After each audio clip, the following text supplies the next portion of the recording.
Okay. All right. So the topic today is 7 steps to building an impactful marketing strategy. And I thought the timing of this was appropriate because we are, at the end of the year. And regardless if you have like a formalized process for planning or ad hoc, this is a good quote for this: failing to plan is planning to fail. So a lot of people, what I see kind of do at this stage of the year is like, let's just get through it. Let's just skip a bunch of steps and hopefully things will work out. But on the flip side, marketers with a documented strategy are 313% more likely to report success. So it pays off to have that plan. On the flip side, if you don't have a plan, really what that's leading to, and I think marketers are still like of the top professions that are burnt out right now. Stress, overwhelm, imbalance, trying to say yes to everything, and ultimately job dissatisfaction. We're seeing, with the great resignation, a whole bunch of people are leaving their jobs and going to become kind of freelancers in this space because they're just like, I can't execute everything. I can't burn the candle at both ends. So I have been doing marketing plans for many, many years, and I've worked in corporate function for 14 years. I've done my own business for 6 or 7 years. I work with clients of all different sizes and marketing department sizes, and have found that there's kind of some common themes that, as it relates to kind of no planning. And I would say having no plan really is leading to chaos. So a lot of folks kind of skip the research or planning phase. They end up developing a generic message. They think they have to do loads and loads and loads of content. As we'll see, like content has already, because of the pandemic, everybody kind of put all their eggs in the content basket, but that's kind of a good and a bad thing for customers because they are now sifting through loads and loads of content, aiming at as many people as possible. So not really doing the research on segmentation or targeting, feeling like they have to implement every single tactic and every single marketing technology under the sun, putting a little dash of like a hope or praying on top of it, and then hoping that turns into some type of customer. So I like to think of marketing planning as really more like a roadmap. Here's where we're at today, and here's where we want to go. So that really it's documented and that you have a trajectory for where you're trying to lead the team. So after going through this process many, many, many times, kind of this is what I've ended up with as my 7 steps, and I call it the B2B marketing blueprint, where the first step is all about doing an audit, looking at the activity that you're doing today and figuring out kind of what's working and what's not. The second step is about research. And this we'll talk through in a little bit, kind of what that entails, but it's not just looking at internal data, which is, I think, a lot of people, when they do research, kind of just focus on that internal perspective, but also looking externally to understand what's happening and what things might have changed. Step 3 is targeting. So this is, you can't be everything to everybody. So this is defining your ideal customer target and really building those personas and trying to go after a very specific set of targets. Step 4 is your value proposition. So what makes your solution unique and relevant and measurable and different? Step 5 is the content plan. Step 6 is goals and tactics. This is tying marketing goals to company goals and identifying the activities that are going to make the biggest impact. And then step 7 is execute. And most of the time when I get called into companies, they're on step 7 and they've skipped steps 1 through 6. And they're like, we're executing all this stuff, but we have no idea what's working. And like, basically I have to go back to the beginning. I'm like, okay, which of these steps have we skipped here? So I don't know if you guys have any thoughts or comments on that, or kind of what you see that, like, in your own organization, like, where do you guys tend to focus?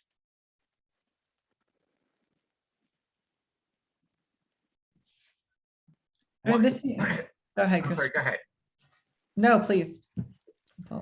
Yeah, Stacey, this is awesome. I think I'm job searching right now. I've been in corporate America for 20 plus years. But I think what I'm seeing today, like a lot of the job descriptions that I read today, I always read like, we're looking for like a data-driven marketer.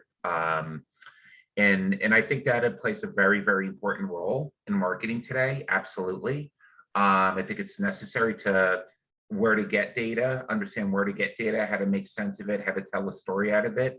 One thing that kind of like irks me a little bit is I don't read more about either in job descriptions or even like internally in my company today or past companies, like I hardly hear about being customer driven.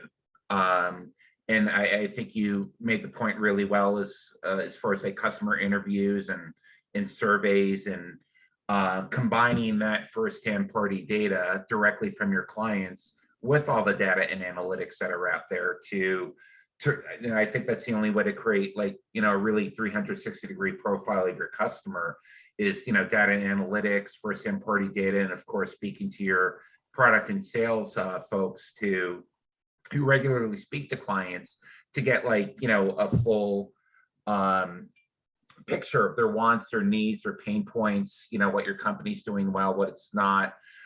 So I love how you mentioned that. So for me, number two, is I think where it's kind of at today and what kind of resonated with me the most. So thank you for hitting on that. Thanks, Christian. Yeah, Stacey, I was just going to add that I think the audits is an interesting one too that we're inherently doing, but I don't know that we explicitly have called out in terms of how we're thinking about the next year. Certainly, like it's influencing what we want to do, but we could potentially also be sharing more of this audit of what we think worked and didn't work so that people understand what we're tweaking better about the next year. And then I think the research one is interesting to me in the sense of would be curious whether you think about that as like an official, like kind of end of year event, or like it's you've been doing it all year. And so it's kind of summarizing what you've been learning all year. Or if you think like people need to do a more specific, like this is kind of part of our year end, like plan for next year process. Yep. Okay, yes, and we will chat about that. Okay, all right, so the next, I'm going to basically go through these kind of one by one, and just, I'm going to highlight a couple things. This is less, as I was putting this together, I was like, I have so much content, but each of these really could be like its own 1 hour session. So stop me if you guys have questions or thoughts or want to dive deeper into something. Otherwise, I'm going to keep going. Okay, so the concept of the audit is you can't move forward until you look back. I think in marketing in general, we are notorious for like moving really fast from one thing to the next, and we don't necessarily stop to reflect. And that's really the purpose of the audit, is to stop and reflect. So the primary goal is, I like this image to illustrate what we could do. And this is marketing. It's like there's a million different choices and a million different tactics and a million different channels and a million different partnerships and a million different customer segments and opportunities and products that we could possibly go after.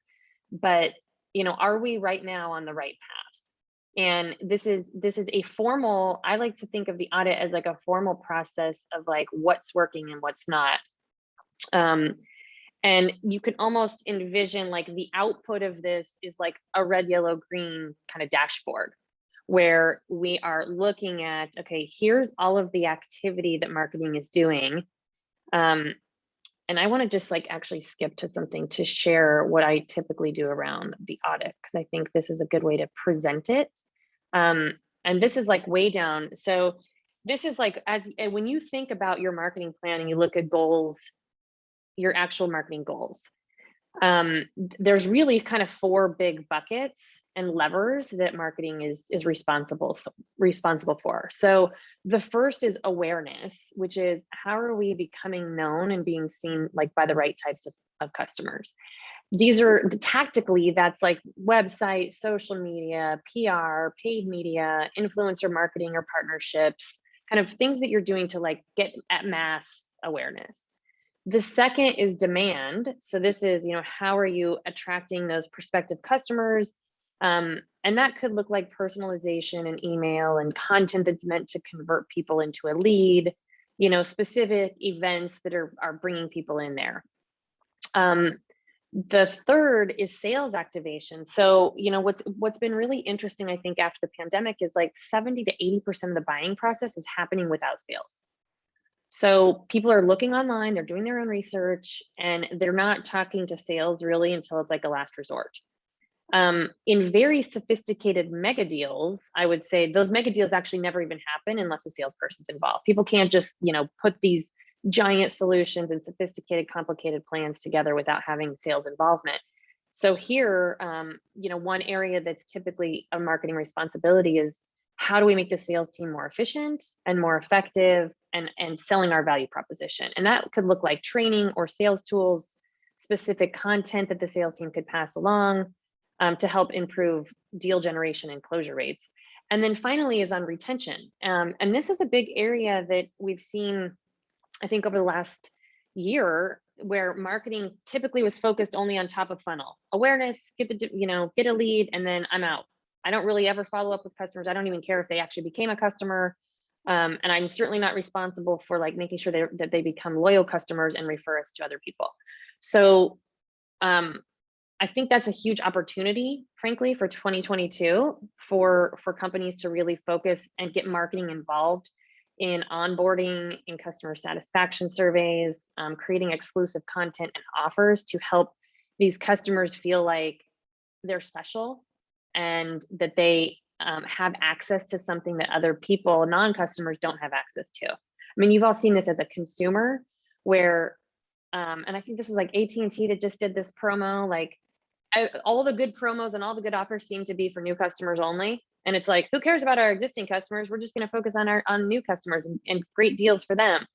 But then they just came out with that offer that was like, yeah, this is for everybody. It's for new customers and existing customers, because people feel like, hey, I made the decision at one time and you're basically making me regret that decision.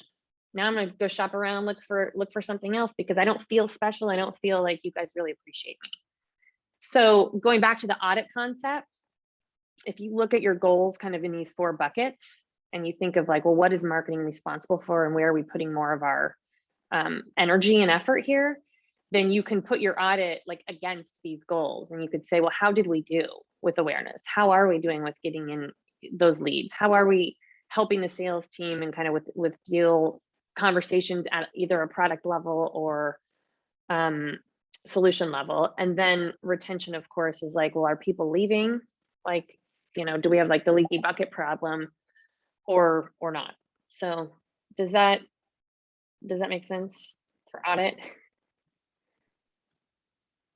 Yeah, I think it does. I think it provides a really good, connecting the dots with, with our topic today. And I think it all fits nicely. And I think you hit really all great points, Stacey. Okay. And then let me just give you one other example of this is like a deeper level of audit. So that could be like at the marketing goal level, right? All this activity that we're doing, how are we performing? And then this other one is more specific to content. So, as you think about sort of all of the content that's been created, what ends up happening, especially in large organizations, is like, you just sort of keep adding more and more and more content. And this is really like going back to look at what you've done and making sure that content is still relevant. And that it's helping to inform kind of what you work on next. So, I like to think of this as kind of like 3 different buckets here. So one is like, let's make a list of everything we have. let's see what the overlap is of like what users, what our customers actually want. And customers in this case could be both the sales team and the end customer. Oh, this is a piece that the sales team is using, this is they're asking for it, or this is what customers want. And looking for kind of the overlap here. Typically when I've done this first part of the exercise, there's like, you know, over 50% of the stuff that the sales team isn't using and the customers are not using. And so it's just kind of like cluttering up all of your content repository. And then you have sort of like this future bucket of like what we want to create. And making sure that, and I say the primary goal here is to validate this. Like, this is really what we want to create first, overlap between what users want and what we want to create. And that's really what your priorities should be, are on those things.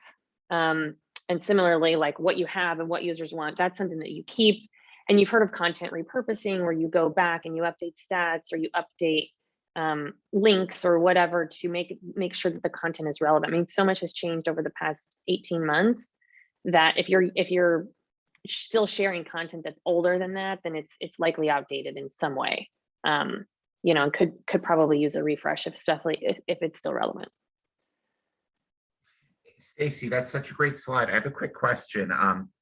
You know, I read a lot about like, you know, like only like 10% of the content that is put out there, you know, from B2B organizations are actually read, you know, like, how do we, like, what are some of your ideas, or like whatever, a very small percentages, because there is so much content out there.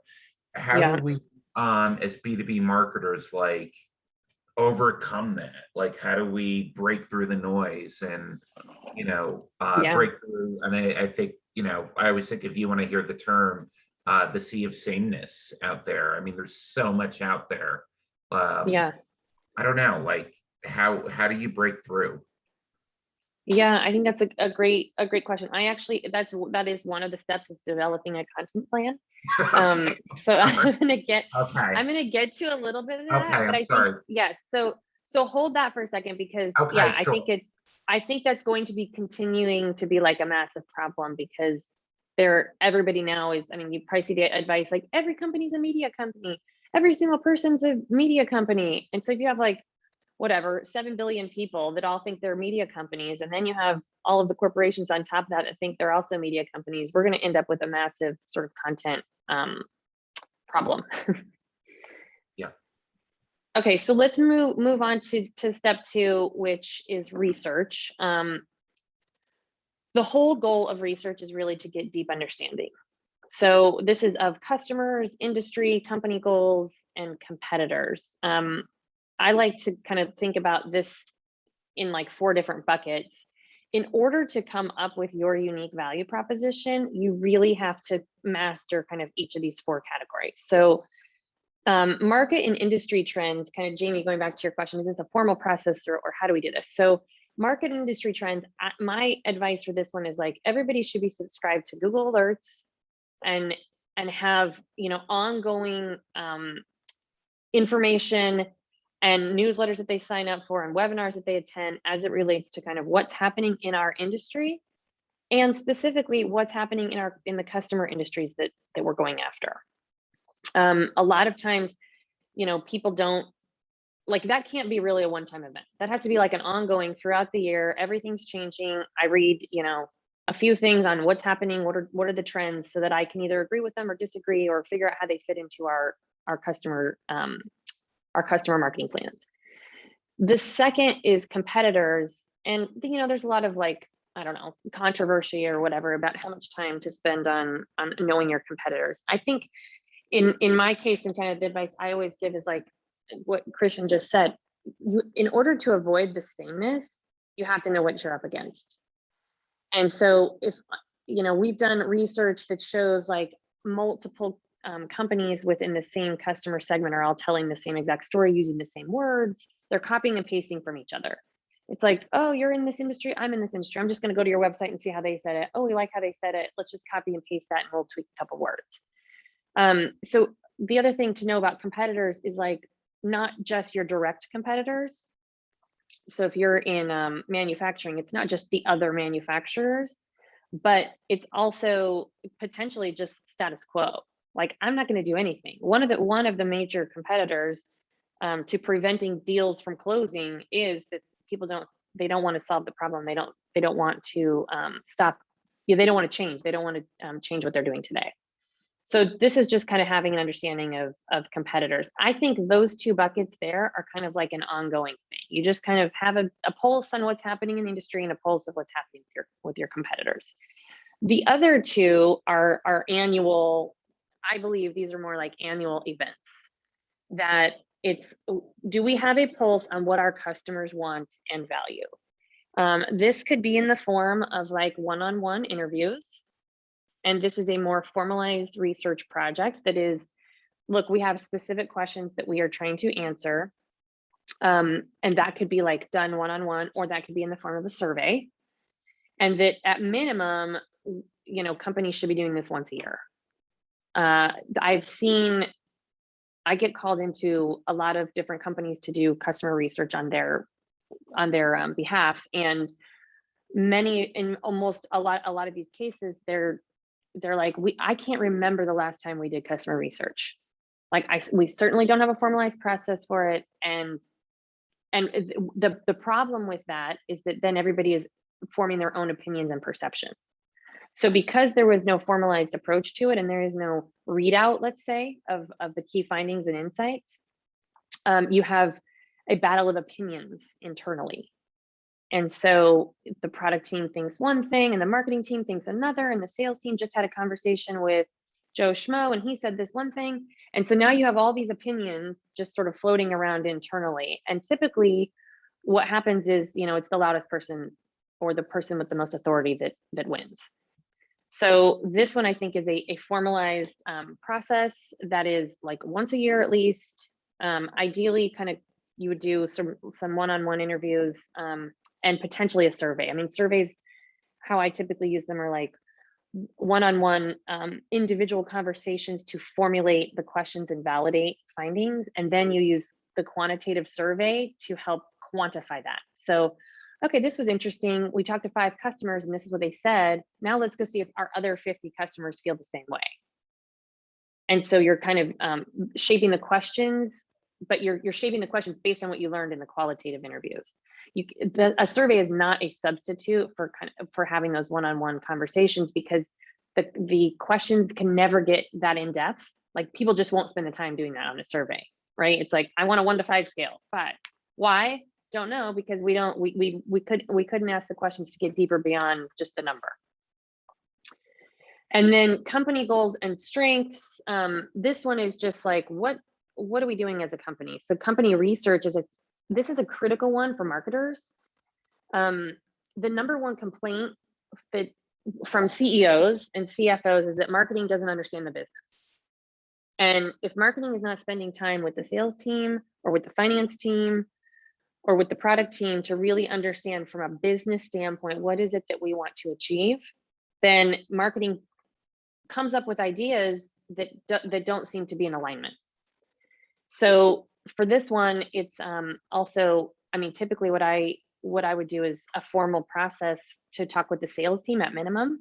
And this could also be one-on-one interviews, or it could be a survey where you sit down with the sales team and the product team. Okay, let's look at the year in review. What worked? What didn't work? What are you up against? What would you like to see? How can we help you? And you'll get some really good insights and some really good ideas. And they also, the side benefit, you guys, to doing this is that the sales team and the product team feel bought into your marketing plans because they provided you with input. Then they're more likely to say, yeah, we agree with that. We agree with what you're doing because, they incorporated what I said. They understood that was going to be that's an issue for me, and they've told me how they're going to help resolve it. So, here's like a little exercise that you can do just to sort of figure out, well, how much research, where should I spend my research energy? So the first is like, do we know the business? Do we understand our revenue goals? Do we understand barriers to sales? Do we understand what our sales team actually needs and what the gaps are? And then from a finance standpoint, do we understand how things are being reported on? So, sadly, when I ask this question to a lot of folks, like you talk to the sales team, they know what their number is, and they know how that number is broken down by product, by geography, by territory. When you talk to marketing, typically it's like, well, what are your revenue targets? Oh, I got to get back to you. I don't really know. Well, how is it reported on? I don't know. I think it's by geography. So this is like just getting an understanding and sitting with your finance person even to help like get a better understanding of how business is being measured. One-on-one customer interviews we talked about, but the idea is like, do we know what they need? Do we understand what their motivations and goals and challenges are so that we can align to that? Market industry trends, like I would ask the team, like, okay, what are some of the trends that are shaping our industry or shaping our customers' industry? See what people really know. And competitive landscape, this is presentations are communication tools. Some filler language in there, but competitive, again, it's like, who are our top 3 competitors? Do we understand what people are doing today? Do we understand what we're up against? So it's kind of like a quick exercise to figure out, okay, where should we focus first? Typically, the gap tends to be in these top 2. We don't really understand our business, and we don't really understand our customers. Okay, step 3 is targeting. Everyone is not your customer. So, this is customer segmentation. Not all customers are the same. So there's different ways that you can group customers. And why this is important for marketing is that ultimately we are creating a piece of content or a campaign or an event or a program. And the more similarities we can find in a group of people or a group of potential customers, the more likely it is that that's going to resonate. So, a lot of businesses are scared to declare this. Well, we want to sell to everybody, and we don't. If we say that we can only do one thing, then that means we have to say no to other things, and that's not really what this means. It means that we're getting targeted with our marketing and our sales content and our value proposition, so that we can be more relevant and so that we can be more effective.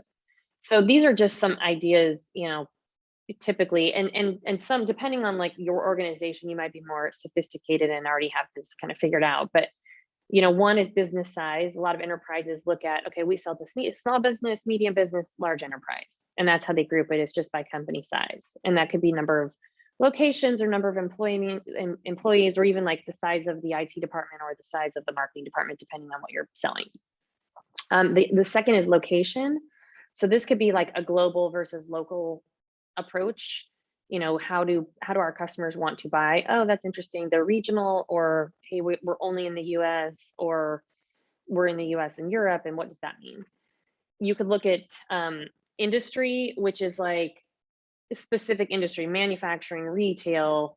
A lot of this, I would say, verticalization is what this is, right? Going after a specific vertical that companies are really, they want to declare this, but then they're not so sophisticated in actually understanding the nuances of the industry that it becomes like a vertical veneer. So it's kind of like fake, like, oh, we sell to financial services, but we don't really have any experts that are financial services salespeople or financial services, that people came from the financial services industry, and customers on the other hand can like see through that veil. It's like a thin veil that says we do vertical. And then you can also look at business maturity. So that could be like the stage of the business, or the sophistication of how far along somebody is with their tech adoption, or the status of their equipment or whatever. So those are kind of like 4 different buckets that you could look at. I think I'm going to skip through the buyer persona stuff, but ultimately you do the customer research so that you can be able to answer some of these questions, challenges, attitudes. And this is really, again, just to get everybody sort of on the same page. Who are we going after? Do we actually know who, so that our marketing is more effective? Step 4 is value proposition. So only your customer can determine what they value. A value proposition is really just a promise that expected future value will outweigh the cost. And I think this is really important to know, is that a value is never experienced. until that product or solution is implemented. And so really all of our marketing language, all of our sales language at the front end part of that sales cycle is just a promise. Hey, we promise that we're going to help you grow your business. We promise that we're going to help you be more productive. We promise that we're going to help you whatever. So just sort of knowing that, I think this is why there's a huge opportunity in that retention bucket, like we talked about, because most companies are not going back to make sure, like, did we actually deliver on that promise? We said we were going to help you grow revenue. Did we actually do that? And then I think in B2B, knowing that there's, for value propositions for your B2B clients, there's two faces to this. So the first is business. How is your product or solution going to help meet my department or company goals? How's it going to help improve my business? But then also you have sort of this personal thing. How is this going to help improve my job and my life? Nobody, you've heard the phrases like nobody gets fired for choosing IBM. And that's a very real, like that goes to the personal value proposition. Nobody wants to be on the hook for suggesting the wrong technology or bringing in the wrong partner to do something, because that, they're fearful that they might look bad or lose their job or lose confidence or credibility. So I think that's like an important piece for value propositions, especially for B2B, is like, it's not just about the company and the business results that you're promising, but there's always this personal sort of underlying thing that's occurring. So a tool that we like to use is something we call the value stack, where you basically, I'll show you sort of how to read this from a marketing sales standpoint. The bottom three rungs of this ladder are typically marketing's responsibility. Do we understand the top key customer business issues that we are solving for? Core proposition themes, that means basically, do we understand how our solution or product fits into what customers are trying to achieve? So for example, if a customer says, look, our biggest issues right now are employee turnover and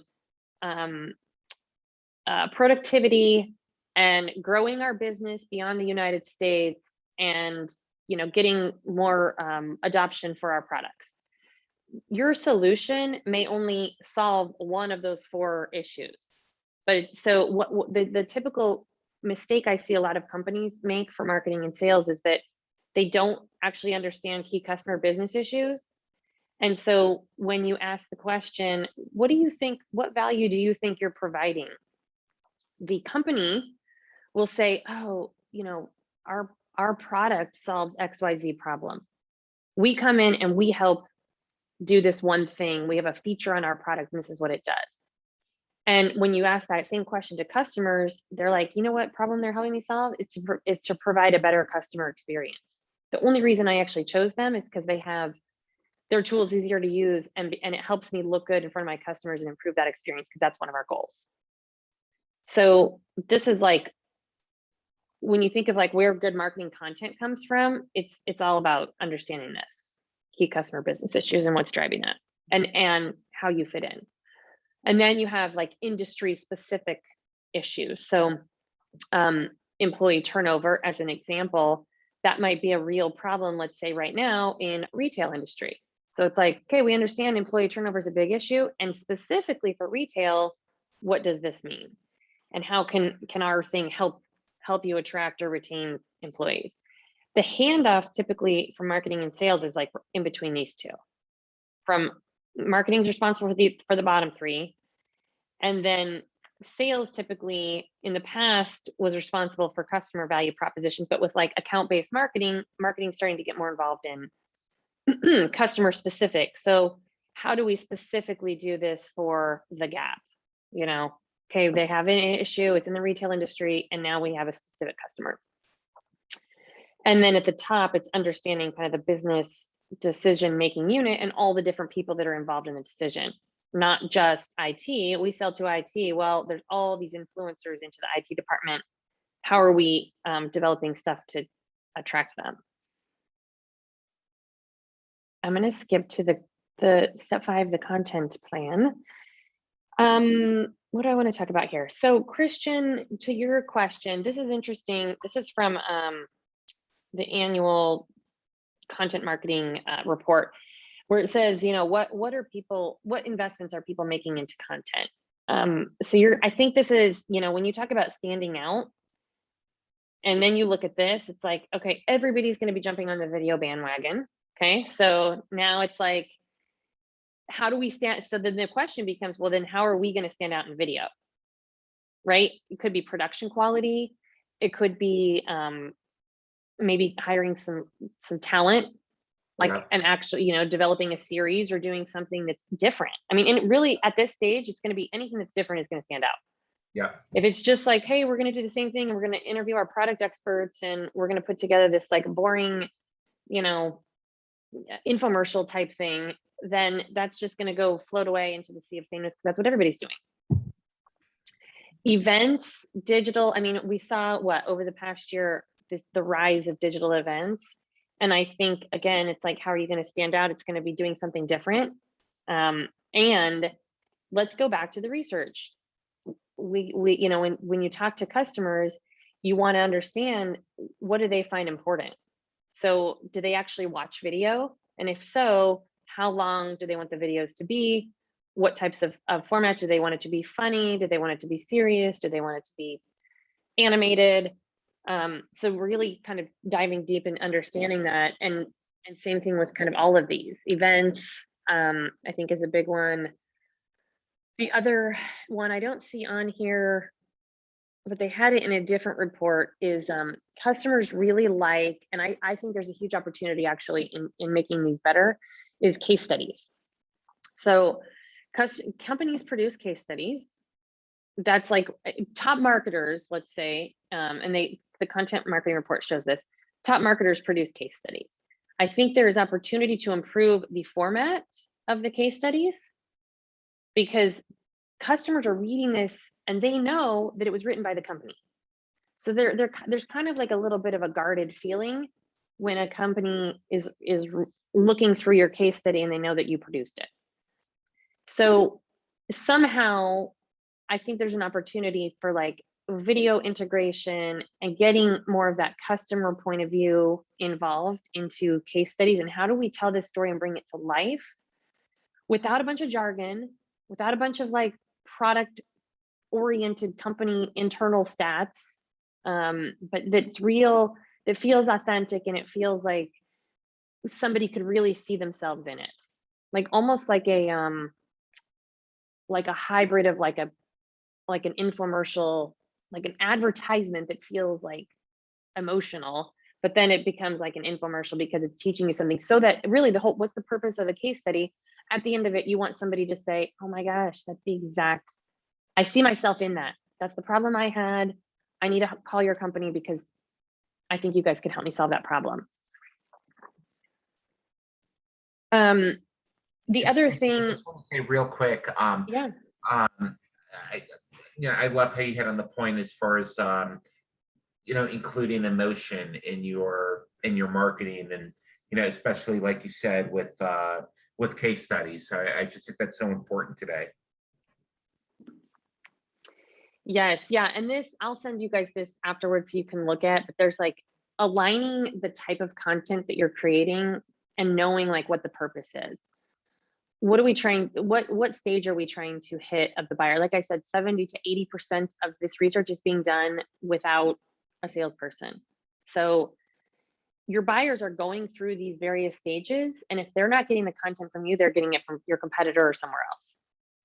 So there's different types of content, and there's different levers, and levels, I would say, of sophistication and execution, and thinking really hard, like, okay, what's something we can experiment with? And, podcasting as an example, it's like, okay, everybody's jumping on the podcast, or like, what did I see lately? Oh, it's LinkedIn. Everybody has a LinkedIn newsletter. Like I get 7 requests a day to sign up for my LinkedIn newsletter. I'm like, who has time to read all these? I must be subscribed at this point to like 50 different newsletters. So it's like, that is a Me Too tactic. And obviously, like, people will just tune it out because it's just too much. The next step is goals and plans. So we talked about organizing our marketing around these 4 goals, right? And that then getting really specific on like, okay, if our goal is to generate awareness, what's a specific KPI that we want to look at? Like in this example, we want to increase, we're going to say awareness is like, we have to get people to our website. So how are we going to measure that? And what are we going to do? Well, we're going to do more paid advertisements, and we're going to partner with some influencers or other vendors who are also simultaneously driving traffic to our website. And here's how we're going to measure it. We're going to look at average daily visitors by page and the number of new business, influencers or partnerships that we set up.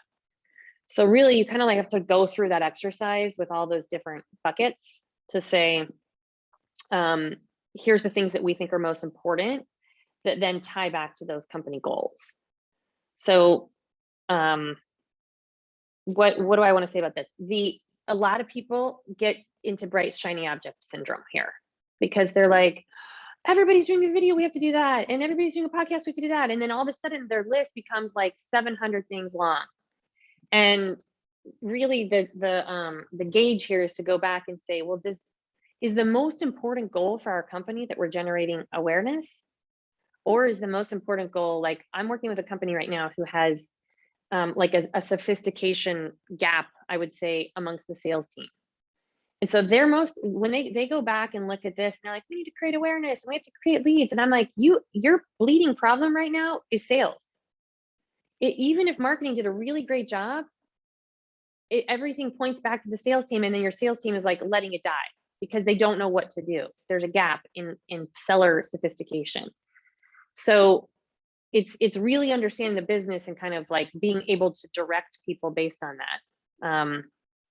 And that, again, retention, like I said, I think is a huge opportunity because people are, especially when you sell multiple products, that you could actually hit your product number just based on going after your existing customer base and doing marketing to your existing customer base instead of like, well, we have to bring in a new customer and that's going to take a long time and a lot of education. But we already have this group of customers who trust us and who've done business with us. What else could we possibly sell them that's going to be easier? And by the way, they're in daily contact or weekly contact or whatever with the sales team. So like, let's think of that's like low hanging fruit, when you start looking at some of your business goals. The last step of this is execute. So execution really is everything. But like we just said, like all the steps that lead up to this are really important so that you're executing the right things. And the question here at this stage is like, do we have the resources that we need to execute our plan? Do we have the right people? And that could be full-time employees or freelancers or agency partners or whoever you outsource to. It's a combination of, internal, external. It's tech tools. Like, what do we need to be effective here? Do we have all of that, the tech set up to help enable this? And then of course, budget. Is our budget actually realistic? We want to start a brand new video series, but video is expensive, and done well, you really need a budget to execute on that. And then lastly, as it relates to execution, my always suggestion with marketing planning is like bake about 80% of your plan and leave like 20% to be opportunistic. So always during the middle of the year or even at the beginning of the year, right after your marketing plans are rolled out, it's like somebody will come to you from some other department and say, I have this really great idea. I think we should go whatever, sponsor NASCAR. It's like, okay, well, let's look at what it would really take to sponsor NASCAR. And so I like to look at like the impact versus effort. Is that going to take a lot of work? Is it low effort or high effort? And do we think we're really going to get the impact? Is it low or high? And so you might end up with like several things over here, high effort, high impact. Those are major projects, right? Those are major initiatives. It's like, we want to redo our website. Okay, that's just go ahead and throw that in the major project bucket because it takes a really long time and there's a ton of steps to redo your website. Versus, hey, this is a pretty low effort, but a high impact. And that might be simply, hey, we want to send an email to our current customers to alert them of this new thing. We're doing a product road mapping session. We want to tell people about it, and and that's going to be pretty easy for us to do, but we think it's going to have a high impact because people are going to be interested in this. So this is always a good like gauge that I like to use as those ideas come up, that you can go back to and say, okay, do we really want to do this? And if so, then let's go back to our plan. What else needs to come off the list? Like, unless you're giving me more people or more budget to help execute this stuff, like we're not just taking on a lot of additional projects and work. So that was a lot. Questions, thoughts? I know I rushed through that, but any takeaways? I think this was absolutely awesome. Learned a lot, definitely refreshed, some fresh ways of thinking about B2B marketing today. Like you said, Stacey, it was a lot. I definitely want to rewatch it. But I thought it was a great hour. I really enjoyed it. I think that there was a lot of great perspectives, and so it was great. Thank you so much. All right, thanks, Christian. Yeah, I would echo that too. I think it's always when you're like step back, you're like, yeah, I know I should do this, and then you like don't do it. So it's a good refresher on like what you should do. I agree. I think did go fast. I think we could have spent more time on any one of these and taken maybe not an hour on each, but a good chunk of time on each, and had a chance to hear some more of your insights into like how you've seen it done well and not. I think that's Yeah, really, and I'm happy to do like a follow-up session on, maybe we'll send out a survey or something to see what would be interesting to kind of dive deeper into, so I can, because I have a lot of a lot of stuff in my brain. Yeah, it's great, Stacey. Thank you so much. I mean, I think there's a lot of multiple webinars to dive into here, a lot deeper dives, but it was it's great. Awesome.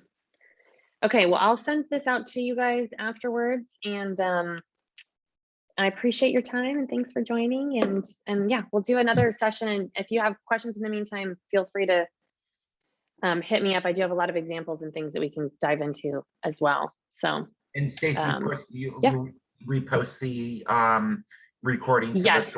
Okay. Yep, absolutely. Okay. All right. Great, Thank Stacey, you all. thank you so much. Happy holidays to everybody. Yes, Yeah, happy holidays. thank you. Thank you. Thank you, Stacey. Stacey. Okay, bye guys. Bye-bye.